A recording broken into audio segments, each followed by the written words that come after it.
Good morning sa lahat.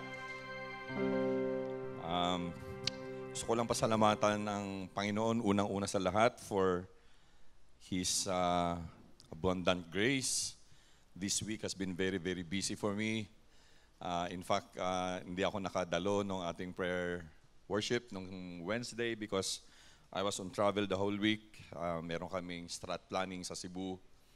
And then just arrived yesterday. Diretso kami doon sa Bataan. Binisita namin yung lola ni Christine, yung asawa ni Kirk. Dahil medyo nanghihina na siya, pero napakagandang balita nung nakarating kami doon. And then, please continue to pray for me at salamat sa mga prayers ninyo dahil talagang yun yung nagbibigay ng kalakasan sa akin, physically and spiritually. Mamayang madaling araw, lalakad na naman uli ako. So, di ko na lang sasabihin, naka-online tayo kung saan ako pupunta. But always pray for me. Okay, so magandang umaga. Good morning sa ating lahat. Right, so welcome sa lahat ng mga bisita, sa lahat ng... Uy, si Nanay kasama natin ngayon finally. Nay, welcome. Right, so you see the grace of God is really working. Not just in our church, but including sa buhay ng mga puno. And congratulations din kay Mumay. May pining siya kahapon. Kahapon ba? Congratulations, right? Patuloy ang kabutihan ng Panginoon sa atin. Last Sunday, it was a very powerful Sunday for all of us. Amen? It was the last na installation or last na pagbibigay ng topic about the call for discipleship. Sinong nakakalala ko ano yung title ng ating message last Sunday? It is the making of a responsible disciple of Christ. Tama? And I was personally ministered to that message, and alam ko na lahat tayo, we were touched by that message, by the message of God, dahil doon sa ating life group, and even when nagmumulay-bulay tayo the whole week, I'm sure all of us accepted na sa katotohanan, we accepted yung katotohanan, the fact na lahat tayo, we are not yet fully submitted and surrendered to God. Kasi nung tinanong tayo about surrender and submission, ang tagal nating makasagot. Kami sa mga kadalakihan, ang tagal namin makasagot doon. And then all the while, I was thinking that I was already fully submitted and fully surrendered to God. But alam natin na marami pa rin sa mga buhay natin na hindi pa natin nasusurrender sa Panginoon. Kaya nagkakaroon tayo ng difficulty or kahirapan in resisting the devil. We have a lot of struggles in resisting sin. Even yung pagpalapit natin sa Panginoon, we are struggling. Yung tayo ay lumapit sa Panginoon, we are struggling. It seems not mayroong pumipigil sa atin. I think it's really about yung submission at surrender natin sa Panginoon. Symbolically, doon sa message, meron doon na clean hands and clean hearts. Symbolically, yung ating mga kamay, ating mga puso, ating mga isipan, ay nananatiling marumi sa harapan ng Panginoon. Do you agree with that? It remains filthy before God. Okay? Kaya, napaka-importante talaga na bawat isa sa atin ay matuto at bawat isa sa atin ay ma-disciple. Now, karamihan, if not, most of us ay hindi talaga dumaan sa discipleship process. Walang tumutok sa atin. Ang tawag kasi dito sa corporate parlance, ang tawag ito mentorship and coaching. Sa simbahan, ang tawag dyan, sa atin dito sa bahay-sambahan or sa atin sa ating religious society, ang tawag natin dyan is discipleship. So, kung babasahin natin yung Biblia, very clear in the scriptures na ang discipleship is very necessary. Yung theme natin noong nakaraang buwan is the call to make disciples. At na-remind tayo about the Great Commission and yung dapat na magturo tayo and the call, why we are called to disciple. So sa buwan ng August, we will embark into a follow-up series na magtatakil pa rin, magdi-discuss pa rin about discipleship. It's a follow-up of what happened last July, especially as a platform natin, as a stepping stone, yung nakaraang Sunday na mensahe about the making of a responsible disciple of Christ. Now, the theme for this month is the necessity of discipleship according to the Bible. Kailangan talaga ang discipleship. Kasi maraming katanungan sa mga buwan. Meron akong pinost doon sa ating Facebook page. Isang bata na nagtanong ng napakasimpleng tanong. Pero napaka-complicated na sagot kung hindi natin alam kung anong isasagot. You can visit our page. Meron akong pinost doon about a little girl who asked Pastor Frank about God, about the Bible, it's a simple question. Pero I'm sure karamihan sa atin mahihirapang sagutin yun. But before tayo magdiretso sa ating mensahe sa umagang ito, let us first bow down our heads and let us pray and ask God for His blessing and His provision. Lord, salamat sa umagang ito. Dinala nyo kami, ang aming mga hakbang, dinala nyo rito. Napakaganda yung mensahe, yung prayer kanina ng aming praise and worship leader. Sabi niya, salamat Lord at nagising pa kami. Ngayon, binigyan nyo kami ng pagkakataon na magising pa uli at makakain. Hindi lahat ay nagigising araw-araw. So Lord, maraming salamat for that. Salamat sa opportunity na magkakasama-sama kami uli at mag-worship Lord corporately. At makasama ang bawat isa at higit sa lahat, Lord, ay makaniig kayo at makarinig ng inyong mga salita. So Lord, we pray na buksan nyo ang aming mga puso't isipan na habang kami ay nakaupo sa inyong paanan ngayon, kayo ay mangusap sa amin. At buksan nyo, Lord, ang aming that box that needed to be filled in, Lord, sa aming mga puso't sa aming mga isipan. Wisdom, mga karunungan na nanggagaling sa inyo, mga makalangit, Lord, na kaalaman na manggagaling sa inyo, upang ito'y aming magamit sa pang-araw-araw naming pamumuhay. So Lord, as we sit down at your feet this morning, just speak to us, O Lord. And all of us, Lord, will listen to you. Salamat, we give you back the glory and honor in Jesus' name. Amen and amen. So the necessity of discipleship according to the Bible. When I forwarded the theme doon sa coordinators ng ating mga worship, someone from them, isa sa kanila, kaagad sa ChatGPT. Kasi parang gusto nilang malaman ano ba yung necessity. So necessity is requirement. Tama ba? It's a required one. Kailangan kung sa Tagalog pa. So ako'y natuwa, napangiti, sabi ko, wow, magbibigay ito ng kalakasan sa akin when I give the first message for our theme, the necessity of discipleship according to the Bible. Bakit merong according to the Bible? Kasi hindi tayo pwedeng magturo na hindi naaayon sa kasulatan. Tama? Mahirap magturo, mag-preach ng based lang sa kung ano-anong pinagbabasihan. We are trying our best na lahat ng ating pag-uusapan dito ay laging naaayon sa Biblia. Kaya nga, tinatawag tayo Alliance Bible Christian Church. Yan.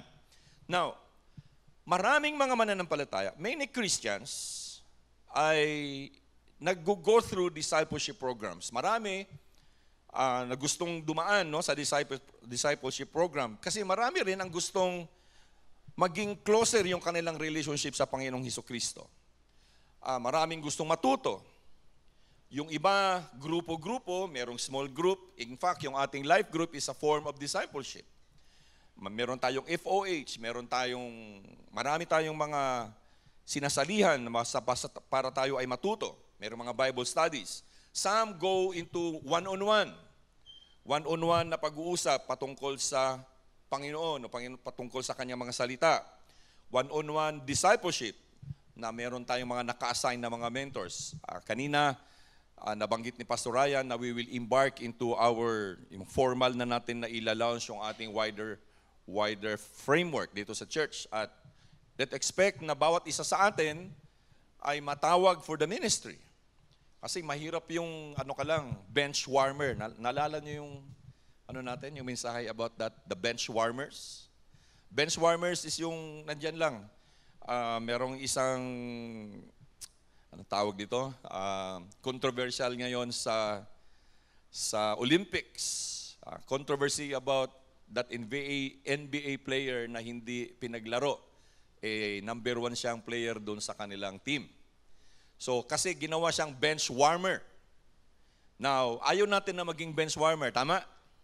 So, gusto natin na hindi nagwa-warm yung ating mga upuan. Ibig sabihin, lagi tayong on the action, okay?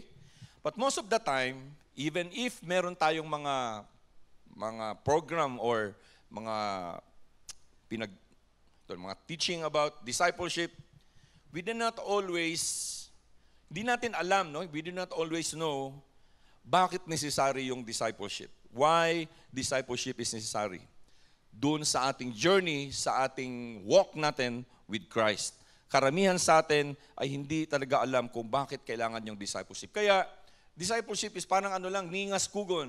Meron ngayon, kinabukasan, wala na naman. Right? Now, bakit ba discipleship is necessary? Bakit ba kinakailangan tayong mag-disciple? Why is discipleship necessary? You see, number one is that discipleship is necessary because we need to know Jesus personally. We need to know Jesus personally. Hindi, mahirap yung we just know about Him without knowing Him personally. We need to know Him personally. Kaya nga tawag natin yung ating salvation is a personal relationship with the Lord Jesus Christ. Okay? And then, alam natin, doon sa nakaraang buwan, na ang command ng Panginoong Hesukristo sa kanyang mga disciples is to make disciples of all nations. Hindi lang ng isa or dalawa, kundi lahat. So that, habang nagdi-disciple tayo, others would know Him. Makilala din ang Panginoong Hesukristo. Discipleship is also necessary for us to grow into maturity. Kaya marami sa atin, pag sinabi natin grow into maturity, ito yung hindi tayo natitinag in every dagok ng buhay. Kasi, when we are spiritually mature, natatakot tayo, pero hindi tayo natitinag, hindi tayo nagka-crumble, hindi tayo nauulbos, napupulbos. Yung faith natin na hindi napupulbos, natitian, ano bang tawag yan? Nagugulat ka, natatakot, pero hindi ka natitinag. That's what we call spiritual maturity. And of course, yung matransform yung mga buhay natin, 180 degrees from this and to this. Yun yung ibig sabihin at yung purpose talaga ng discipleship kung bakit siya necessary. It is also necessary upang makakuha tayo ng tamang katuruan, sound doctrine. Delikado to sa mga buhay, sa time natin ngayon, maraming mga katuruan. In fact, merong isang napaka-popular na pastor. And right now, he is being ostracized because of the teaching that the God of the Old Testament is not the same as the God of the New Testament. Alam niyo yan? Pag hindi natin to alam, mga kapatid, delikado to. Kaya kailangan natin ng discipleship, ng Bible study so that we can have a sound doctrine. And all of us should always be inquisitive.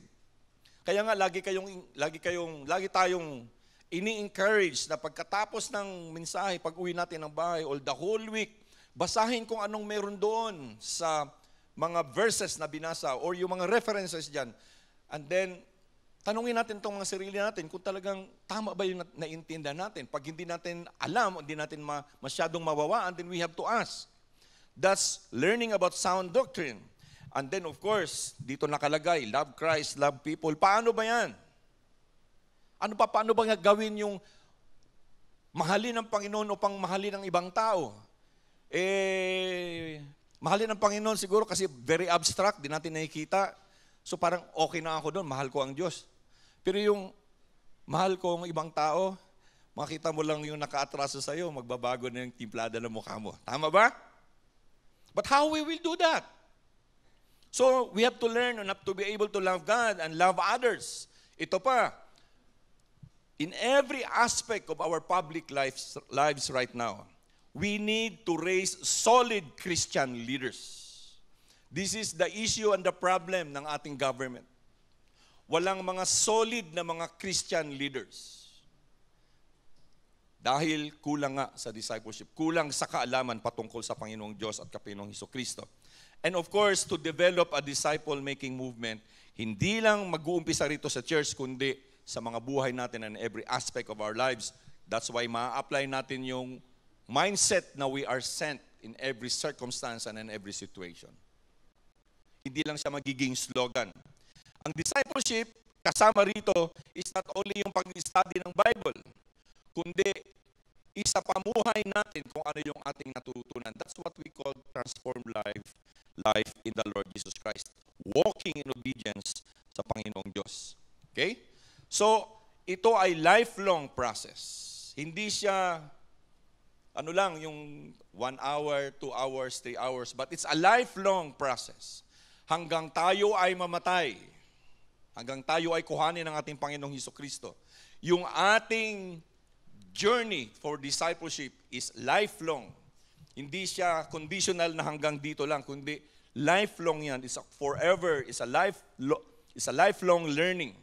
That's why, nag-usap kami ng inyong mga pastoral team noong nakaraang after nung ating anniversary kung ano ang i-follow up natin. Ay, last Sunday. Kasi nagkape-kape kami, yung may mga, nandun sila lang. Joke lang. Nag-usap kami. And ano ba ang isusunod natin? So we have to continue on with the discipleship. So ano ba ang dapat gawin? So that's why nagka-agree kami na mag-come up, mag-compile ng 12 different reasons. Actually, marami. Pero main reasons, 12 different reasons, bakit ang discipleship ay kinakailangan sa bawat isa sa atin at bakit kailangan na maging intentional tayo dito sa ating bahay-sambahan sa ABCC. Now, we will discuss that in details sa susunod na mga linggo for the whole month of August. And you see mga kapatid, personally, ang prayer ko para sa ating lahat na maging determinado tayo, na maging intentional tayo, at na magkaroon tayo ng deep desire na matuto, na ma-disciple tayo upang in return ay makaturo tayo sa iba. Because that's our duty, that's our responsibility as believers and followers of the Lord Jesus Christ. That's my prayer. Okay? So, this morning, we will start with the first three. This is our reasons today. And we will title this message as Necessity Part 1. Part 1 kasi hanggang part 4 to, 12. So, tatlo-tatlo bawat Sunday. Okay? So, himay-himayin natin ito mga kapatid. Necessity of Discipleship, Part 1. Okay? Una, knowing Jesus, who He really is necessary. Ang makilala ang Panginoong Hesukristo, kung sino talaga siya, ay napaka-importante. And it is required for all of us. Ewan ko lang kung makakasagot kayo ng straight, kung tatanungin kayo ng isang unbeliever, kung sino ba si Panginoong Jesus Christ. Who the Lord Jesus Christ is to you. Kilala mo ba ang Panginoong Hesukristo? This is the very beginning of discipleship. To know the Lord Jesus Christ, to know who He is, not just to know about Him. You see, knowing God is necessary dahil it is the meaning of eternal life. Knowing God is the meaning of eternal life. Ano bang nakasulat sa John 17:3? Wala to sa slide natin, but I will just read to you sa salita ng Diyos na version ng Bible, na Tagalog. Sabi doon, ito ang kahulugan ng buhay na walang hanggan. Ang makilala ka ng mga tao na ikaw lang ang tunay na Diyos at makilala rin nila ako na isinugo mo. John 17:3. In English, a New International Version, ito nakasaad doon. Now, this is eternal life, that they know you, the only true God, and Jesus Christ, whom you have sent. You see, kung ihimay-himayin natin itong verse na to, mga kapatid, parang imposibleng makarating tayo sa langit, even if we have already accepted the Lord Jesus Christ, our Lord and Savior, without knowing Him. Kasi ang alam lang natin, when we encounter Him, we know about Him, but we don't know really who He is. Kaya ang sabi ng Panginoong Hesukristo, makilala ka ng mga tao na ikaw lang ang tunay na Diyos at makilala rin nila ako na isinugo mo. That they will know that you are the only true God and me, Jesus Christ, whom you have sent. Makilala. You see, the goal ng Christian life, mga kapatid, is to know Christ. Kailangan talaga nating makilala ang ating Panginoong Hesukristo. Primarily, to know Him is to build a growing relationship with the infinite God. Kasi You see, alam natin na ang Panginoong Diyos, the Father was revealed through the Lord Jesus Christ. He was revealed through Him. Tinan nyo yung pag-uusap ni Philip at ng Panginoong Hesukristo in one day that they were walking along. Sa Tagalog, sa John 49, sabi, Felipe, ang tagal na nating magkasama, hindi mo pa rin ba ako kilala? And then he said, ang nakakita sa akin ay nakakita na rin sa Ama. So, during the time of the apostles, they were so blessed. They saw the Father through the Lord Jesus Christ. Kaya nga tinanong si Philip, hindi mo pa rin ba ako kilala? Hanggang ngayon ba, Philip, you don't know me still? Ito ang tanong sa atin sa bawat isa sa atin. Ilang taon ka nang mananampalataya? How many years you have put your faith in the Lord Jesus Christ? And my second question is that, do you really know Him? Lahat tayo rito, Philip, if I will say it directly. Matagal na tayo magkasama, ngunit hindi po rin ako kilala hanggang ngayon. God the Father was revealed through the Lord Jesus Christ. Kasi lahat ng nananampalataya sa Panginoong Hesukristo ay nananampalataya sa Kanyang Ama. That's the reality. So, in essence, pag nagbibuild tayo ng relationship sa Panginoong Hesukristo, if we're building a relationship with Him, we are building our relationship with God the Father. That's the reality. Okay? So, ito, lahat ng relationship, lahat ng relasyon ay hindi yung parang parang sabula. You understand that? Lahat ng relasyon ay merong beginning. There's always that an introduction, merong simula. Walang relasyon na nabanggit ko na nag-umpisa na dire-diretso lang kaagad, may relationship na kaagad kayo. Isang magandang example dito mga kapatid is yung, kung tanungin natin yung merong mga jowa dito. Lahat ng may mga asawa, may girlfriend, jowa tawag doon, no? Tama ba? Jowa. Tanungin natin sila, paano ba nag-umpisa ang inyong relasyon? How did your relationship started?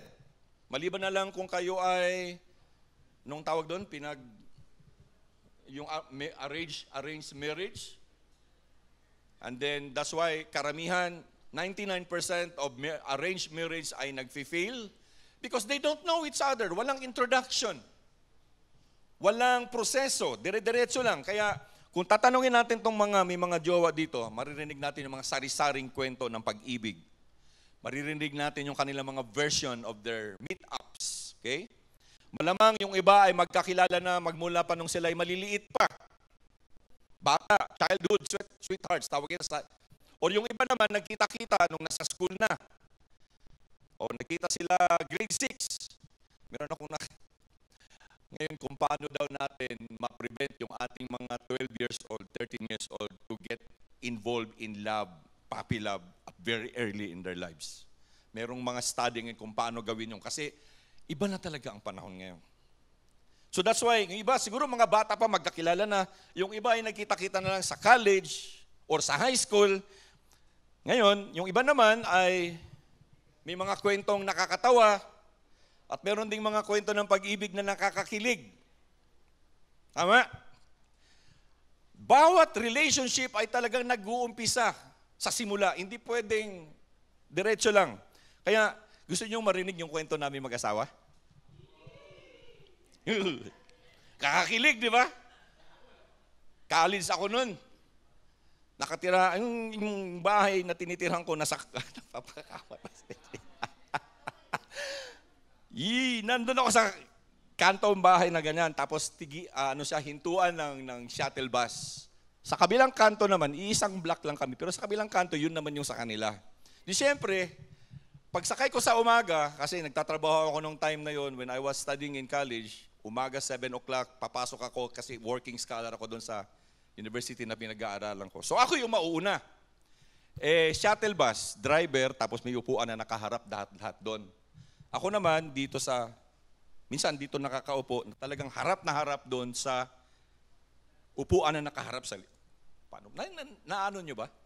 Na-imagine nyo ba? Basta, magkaharap, ganyan. Di siyempre, sila yung last na sasakay, doon sila makakasakay doon sa harapan na magkaharapan kaming dalawa. O, di ba? O. Tapos, sabi ko, pag tumingin to, akin to. Ayan. You see, that's how you start relationship. Magkikita-kita kayo eye to eye, merong introduction. Hindi sa dire-diretso. Alam nyo, ganito kasi yan. Tapos sabi ko, sabi ko, crush mo ako, no? Kasi ba't ka lagi nakatingin sa akin? Sabi niya, paano hindi ka makatingin? Magkaharap tayo. Hindi yun na. Hindi naman kami nag-aaway, pero that was the start of our, relationship. Bawat relationship begins with getting to know each other. Hindi pwedeng hindi mo kahit pa ma-meet mo yung sinasabi mong soulmate, mag-meet kayo ngayon, and then, for a while, hindi kayo magkita, you will never know each other. Yes? So eventually, pagka you start to know each other, yung relationship nyo becomes deeper, and it becomes more personal, right? And then you discuss things right now na problema mo, problema ko, hanggang you become intimate. 34 years na kami ni Gina, mga kapatid. After that, 34 years plus yung 3 taong kaming boyfriend-girlfriend, so 37 years. We've been together for 37 years. And this is the not surprising reality in life. Bawat araw, even ngayon na 34 years na ako, 37 years na kami, there is always that new revelation of who we are to each other. That's why knowing each other is a lifelong commitment. Hindi siya pwedeng nung araw lang na yon magkakilala. In fact, sa pagkakasal pa lang, talagang excited. Andito si kakasal lang itong dalawa. I don't know the first night, the first morning na magkasama sila nila. Meron silang na-share. Sabi ko nga, okay. Diba? You will know each other, starting to know each other. It's a lifelong process. Magkakilala. The same yan sa relationship natin sa Panginoong Jesucristo. When we meet the Lord Jesus Christ, it doesn't stop there. You have to know Him. You have to build that relationship with Him. Bawat isa sa atin dapat we should know Him personally. Kasi kung tayo talaga'y totoong follower ng Panginoong Jesucristo, bawat isa or tayo alam natin at kilala natin kung sino siya. We should know Him personally.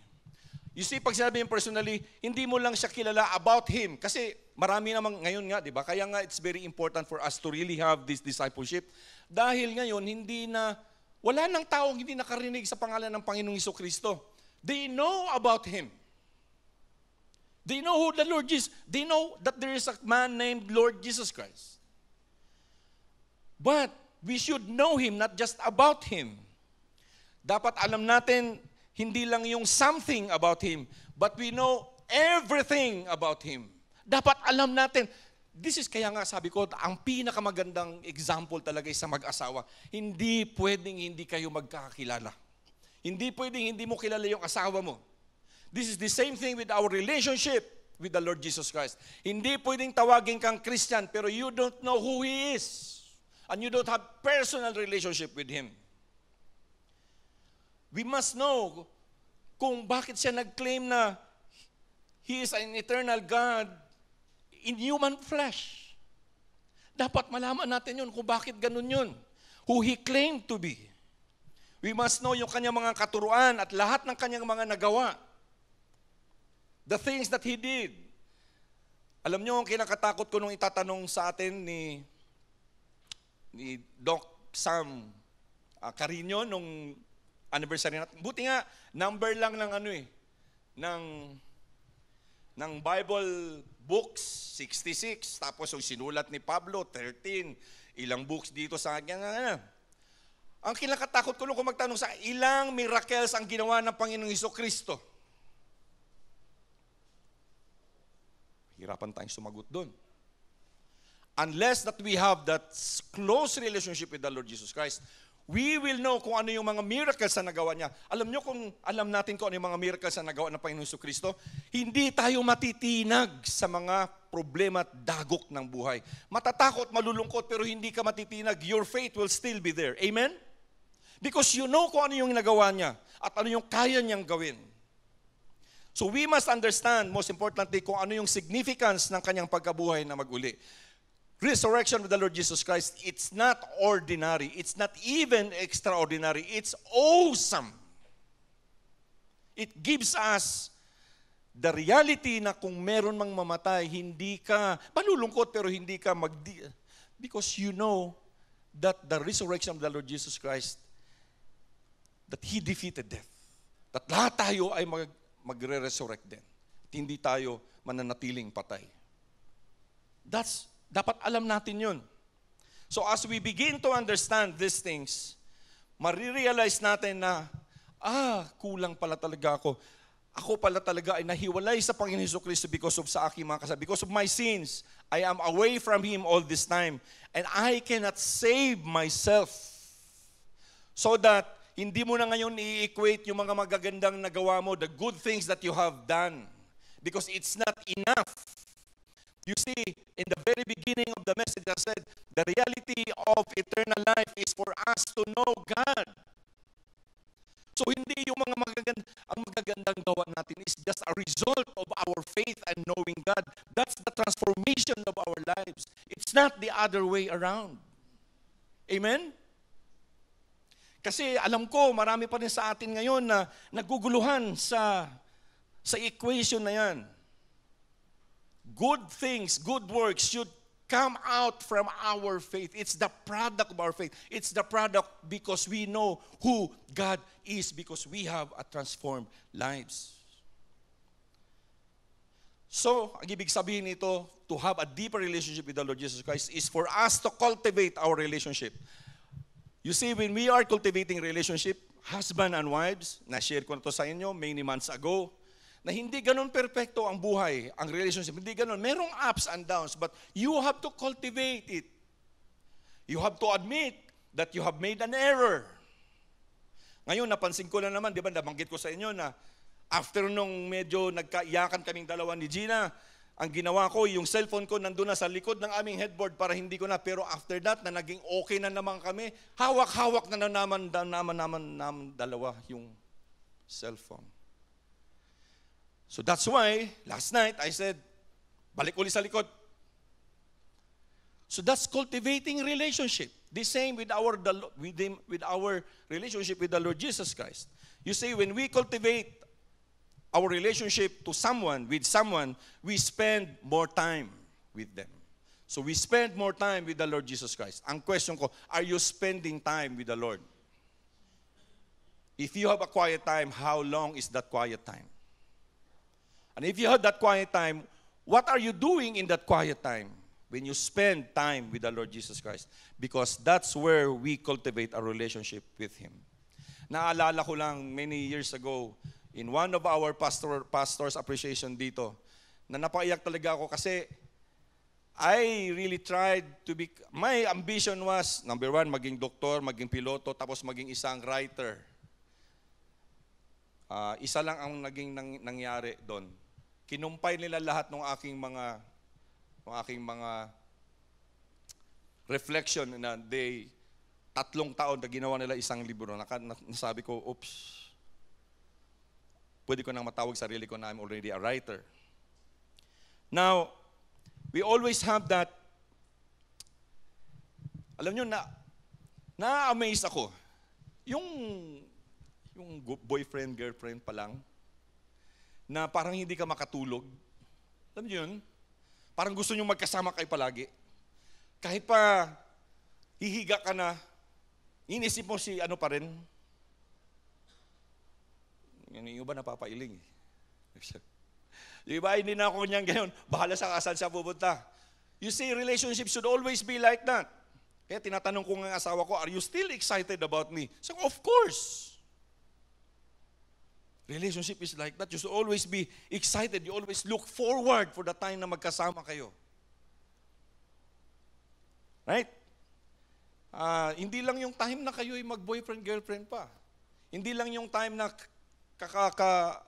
kaka-encounter mo lang kang Panginoong Jesucristo. Very hot, very mainit, very warm. Habang tumatagal, ay wala na. Right? So that excitement should lead us to where, you see kami ni Gina, 34 years and counting, Excited ka pa rin ba sa akin? We should remain excited with each other. We should be excited with the Lord Jesus Christ. Amen? The same yan sa ating relationship with the Lord Jesus Christ. Dapat ganyan. We should be excited to be with Him. We should be excited when He is going to talk to us through the Scriptures. We should be excited to feel His response. Alam nyo, pag nagbabasa tayo ng Bible, tapos meron tayong mga katanungan, minsan, hindi mo nare-receive yung sagot. Pero the following day, the next day, basa ka uli, uy, ito lang pala ang sagot. Because that's God. Prayer is not us talking to God. And we don't listen to Him. That's one way, hindi prayer yan. Prayer is that you talk to Him and then you let Him talk to you. Kaya nga, ang sabi natin, when we read the Bible, do not read the Bible. Let the Bible read you. Basahin ka ng salita ng Panginoon. So we must be excited to hear His response. We must be awed when we serenade Him with our praise and worship songs and the music. You see, music is, for me, music is life. That's why meron tayong praise and worship dito. And I hope our praise and worship team will not take that for granted. Na maging normal na lang na practice dito every Wednesday, Friday, Saturday, ganyan. Wala nang excitement. Because it becomes a robotic response. But should always be excitement to serenade the Lord Jesus Christ even when we are practicing through our worship, to our songs, and to our music. You see, mga kapatid, the main purpose of discipleship is to help us, believers, kahit pa ikaw ay luma na o matagal ng believer or bago pa lang sa pananampalataya, discover and understand who really Jesus is. That's the main purpose of discipleship. To help us, believers, whether new and old, to discover and understand who Jesus really is. Because the ultimate goal is to become like Him. At lagi nating tatandaan na walang nakakarating sa presensya ng Panginoong Diyos kundi sa pamamagitan lamang ng Panginoong Hesukristo. Kasi Siya ang daan, Siya ang katotohanan, at Siya ang buhay. Ang sabi pa nga niya, He said in John 14:6, He said, I am the way and the truth and the life. No one comes to the Father except through me. That's why, pag tinanong tayo kung sino ang Panginoong Hesukristo, ay pwede natin sabihin, kailangan mo talaga manampalataya. Kasi walang nakakarating sa presensya ng Panginoong Diyos kung hindi sa pamamagitan lamang niya. Hindi ako ang nagsabi, kundi Siya mismo ang nagsabi niyan. No one claimed this claim kundi ang Panginoong Hesukristo lamang. Because He knows.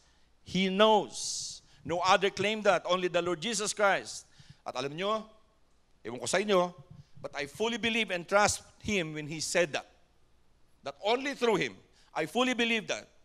So, lahat tayo, we must also do that because He is not just our Savior. He is our Lord and He is our God. The second reason why discipleship is necessary is that growing in relationship with Jesus and others is necessary. Necessary na hindi lang sa Kanya, kundi kasama na yung, kaya meron tayo rito, love Christ, love people. Ibig sabihin, love others. See, we were designed for relationships. Alam nyo ba yon?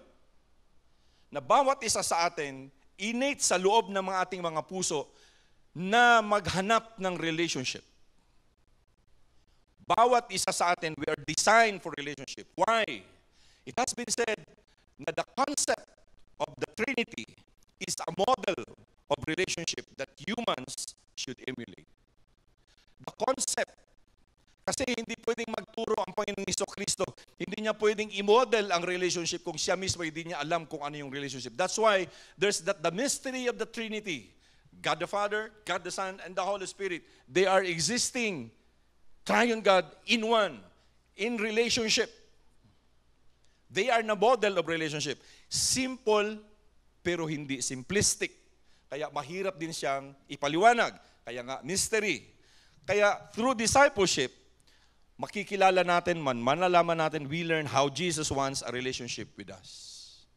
Hindi hindi magdi-desire ng relationship ang Panginoong Hesus sa atin kung hindi niya alam kung ano yung relationship is all about. Kasi ito yung kanyang model. Ito yung model ng Panginoong Hesukristo. He have a very close relationship with the Father. So he modeled it. That's why kumain siya, naglakad siya, nagsalita siya, nagturo siya, nakasama yung kanyang mga disciples. Started with 12. And then it grew to 120. But inside that 120 or inside that 12 disciples, meron siyang ka-close na 3. Where talagang kanyang tinuruan ng masinsinan. So he ate, he walked, he talked, he taught. For 3 years, they were together nung nandito pa siya sa mundo. And he spent valuable time sa kanila. That's why, siguro kaya ang discipleship, kaya medyo hindi tayo because it entails time. It entails intentionality, kung gusto talaga natin.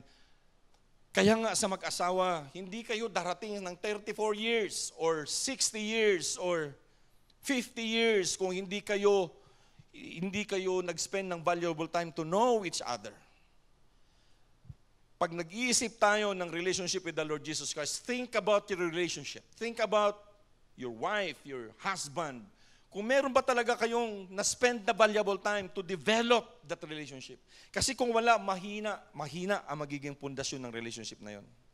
You see, by spending time with Jesus Christ, when Jesus is spending time with His disciples, marami silang natutunan, hindi lang about Him, but about the Father also. Kaya na-establish ng Panginoong Hesukristo na God has been there since the beginning of time sa kanilang mga buhay. No wonder that they have turned this world upside down because they know who the Lord Jesus Christ is. Nalaman din nila, natutunan nila kung paano magmahal ng kapwa. How to love one another and to care for one another. Dito, alam ko, ito yung isa sa mga strength ng ABCC Church. Ng ABCC. We love each other. Correct? Amen? Parang magkapatid. Minsan may mga misunderstanding, pero we always try to mend bridges and to mend broken fences because we don't want to have someone loob dito sa church na kaaway mo. Tama? Sabihin mo sa mong kapatid, I love you, kapatid.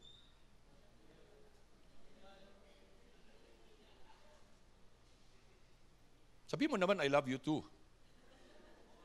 Para hindi one way. You see, we cannot love anybody outside of the four corners of this church if we don't know how to love each other. Tama? It's very important. Kaya na-extend yung grace. They knew, they learned how to care for each one. They know how to care for anybody outside of their group. And they extended that grace sa bawat isa na kanilang mga kasalamuha, just like Jesus extended that grace to them. You see, mga kapatid, is very important. Dito na-experience nila ang abundant life and love of Christ in their lives. Pinakasikreto pala. When we start to know God and love other people, you will experience the benefit and experience abundant life. Kaya nga nung isang Sunday nabanggit ko rito, when you love each one, when you love one another, you will experience abundant life in the love of Christ. You can experience the abundant life and love of Christ in your life through being in relationship with others. Mas i-experience mo yung abundant life if you are loving others. Parang kulang ang life pag ikaw lang, kaya nga parang I love myself, I only love myself. So ikaw lang mag-isa. But if you are being loved by other people because you love them, then you become more happy, become more joyful. Because discipleship helps you first to know Jesus so that ang Panginoong Hesukristo will live through you. Will live through you. And in return, may experience ng iba ang pag-ibig ng Panginoong Hesukristo. Yung kanyang unconditional love and yung kanyang unconditional grace. When you know the Lord Jesus Christ and you love others, your actions and your words will point through Him. Walang ibang maipo-point yung mga action mo at yung mga ano mo. Magku-curious ang tao. Bakit kaya siya ganito? And then it will always point to them. Meron akong bagong kasama ngayon sa, tawag namin mga external relations. Dati siya sa government nagtatrabaho. And we have some, minsan nagkakasama kami sa trabaho, nagpunta kaming Lawag, nagpunta kaming Batangas, nagpunta kaming... Didn't I realize that she was Googling me sa Gulugulu. Alam mo yung Gulugulu? Gulugulu. Google. And then when we saw each other again some 2 weeks back, dun sa launching ng business hub ng isa sa mga business namin doon sa Batangas, bigla na lang siyang nagbanggit sa akin, sabi niya, "You're a pastor, no?" Ang gulat ko talaga. Sabi ko, mabuti na lang. Mabuti na lang talaga na yung, kasi kung if you live your life differently outside of the four corners of this church, pagdating doon, magkakaroon talaga ng disconnect. Sabi niya, kaya pala, anong kaya pala? So she knew that I'm a pastor, that I'm pastoring. No, siguro po, anyway, we must bear in mind, mga kapatid, na building relationship was modeled by the Lord Jesus Christ. His constant communication with God, the Father, ay magbibigay sa atin ng idea na meron siyang deep connection and deep relationship with the Father. And ibinigay niya yan in His personal time with His disciples to build a lasting relationship with them. Discipleship is like that.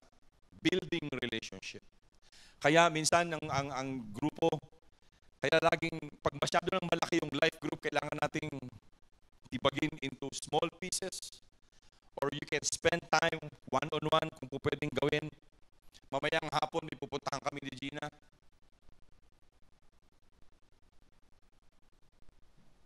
To start that discipleship, to start that thing of building relationship. Hindi lang to build relationship with the Lord Jesus Christ, but for us to build relationship with each one. Mas maganda, mga kapatid, na dito bawat isa sa atin ay we connect spiritually.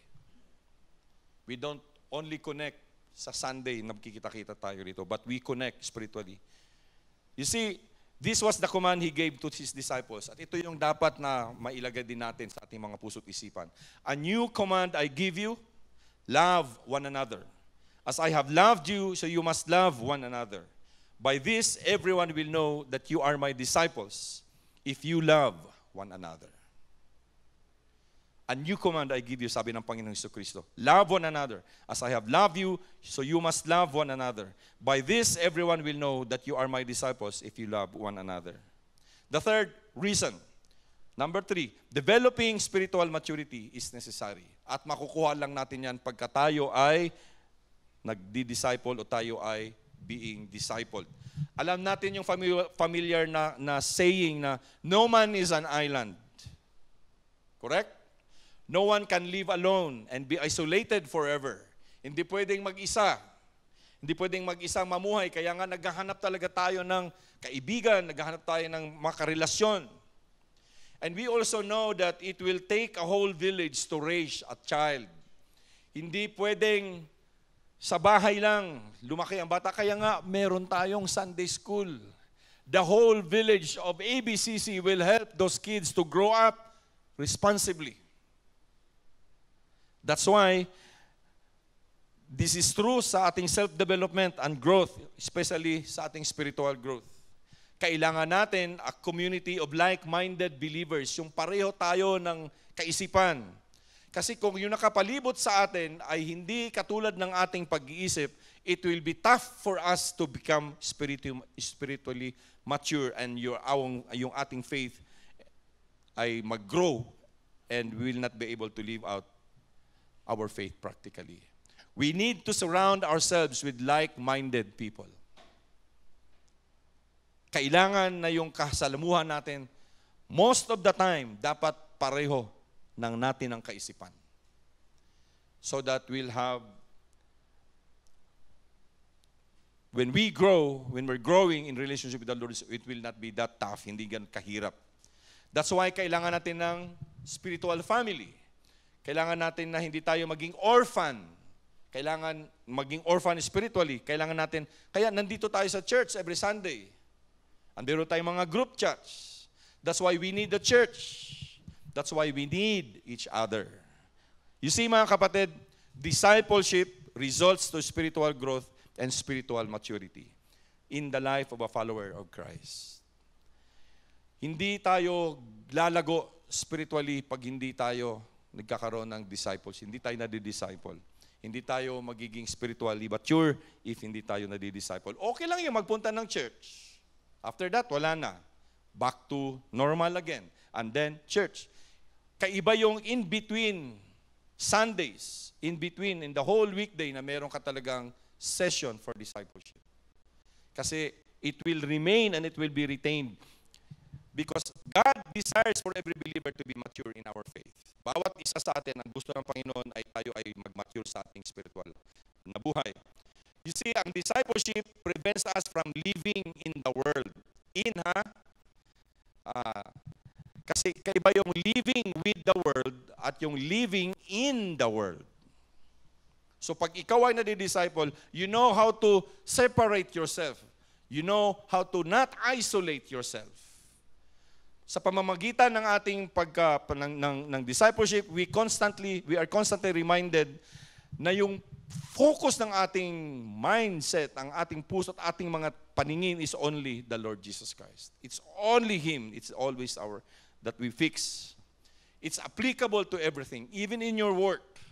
Sometimes sa work ko, nag-i-struggle ako dyan because sometimes I feel that, nagkakaroon ng compromise. But I always say, no, it's always the Lord Jesus Christ. And sometimes, most of the time, lumalabas sa aking mga bibig kung ano yung dapat gawin. And that's why, ang sabi ko talaga kay Gina, always pray for me on that. Kasi I am always at the marketplace. So sa sulat ni Pablo sa mga taga-Corinto, he encouraged them by saying, in 1 Corinthians 14:20, sabi niya, brothers, do not be children in your thinking. Be infants in evil, but in your thinking, be mature. Ibig sabihin, maging bata ka sa evil. Ibig sabihin, walang kamuang-muang sa mga kasamaan, but be mature in your thinking. Brothers, do not be children in your thinking. Be infants in evil, but in your thinking, be mature. Ang discipleship reminds us that for a believer to continue seeking a deep relationship with the Lord Jesus Christ. Even if nandito tayo, namumuhay sa mundong ibabaw. We have to become spiritually mature to be confident with our identity in Christ. Kailangan natin na maging faithful sa ating prayer life, maging dependent upon the Lord Jesus Christ, and we need to continue loving God and loving others, growing in knowledge of Christ's love for us. I mentioned sa start ng ating mensahe na kahapon nagpunta kami sa Bataan, sa Dongan, to visit ang lola ni Christine. She's already 89 years old. The day before, nagpunta doon si Gina. Sabi niya, Nang, kilala mo ba ako? Sabi niya, ay, ikaw. Nung makita niya na si Gina, sabi niya, una niya kagad nabanggit, nasan si Dante? Tapos nag-pray sila. So sabi ko, pagkagaling ko ng Cebu, pagkasundo mo sa akin sa Clark, diretso tayo doon, gusto ko makita si Inang. So nung pumasok ako doon sa kwarto ni Inang, nagmano ako, hinawakan ko yung kanyang kamay, tapos tinanong ko, Nang, kilala mo ba ako? Sabi niya sa akin, ay, si Ezra. Sabi niya, ay, si Ezra. Sabi ko, Nang, hindi po, daddy po ako ni Ezra. Uy, si Dante nga pala to. Pagkasabi niyang Dante, she prayed. Ang kanyang prayer, mga kapatid, Lord, huwag niyo pong ihiwalay ang inyong banal na espiritu sa Kanya. Huwag niyo pong ihiwalay. Nakaratay na for 1 month. Araw-araw, wala siyang ginawa kundi manalangin. Marami siyang nararamdamang sakit sa kanyang likod, sa kanyang katawan. Araw-araw, wala siyang ginawa kundi manalangin. That's, I can say, a spiritually mature person that in the midst of sickness and disease, in the midst of old age, never stops praying. We need to continue loving God. We need to continue loving others, growing in knowledge of Christ's love for us. Alam niya, mahal na mahal niya ang Panginoon. Sabi niya, Lord, huwag mong hayaan na mahiwalay ang inyong banal na espiritu sa kanila, sa kanilang pamilya. Mahalin mo sila, Lord. Pag nakakapag-pray ka ng ganyan, I know that she loves the Lord. And she loves people because she prayed for us instead of her praying for herself. Hindi siya nagsabing, pag-pray mo ako na magbalik. Wala. You see, that's the kind of maturity that we have to. You see, discipleship is necessary because ito nakakapagtulong sa atin na mai-broadcast yung ating araw-araw na paglakad and our journey with the Lord Jesus Christ. It helps us let our work speak aloud. Jesus is the center of discipleship. At habang tayo ay nagko-continue sa ating journey, sa ating pagbibuild at pagkukultivate ng relationship with the Lord Jesus Christ, He becomes the center of our lives. Mga kapatid, let this be a message that all of us should think and be decisive in our decision making. Do not be children in your thinking. Be infants in evil, but in your thinking, be mature. God bless all of us.